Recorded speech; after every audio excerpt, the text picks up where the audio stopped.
శనివారం రోజు 27 యాలకులు తీసుకోండి. ఈ 27 యాలకులు ఒక 10 సెకన్లు కానీ 20 సెకన్లు కానీ నీళ్ళల్లో నానబెట్టండి. అంటే అవి కొంచెం మెత్తగా అవుతాయి. ఆ తర్వాత ఒక దారం తీసుకోండి. ఆ దారానికి తడి పసుపు రాయండి. అప్పుడు అది పసుపు దారం అవుతుంది.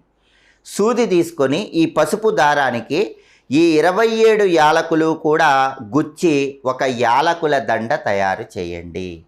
దీన్నే ఏలా సుగంధమాల లేదా ఏలా సుగంధమాలిక అనే పేరుతో పిలుస్తారు.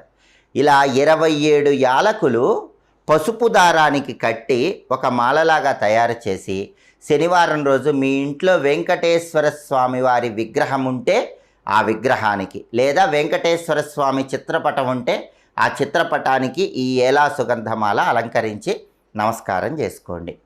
నమస్కారం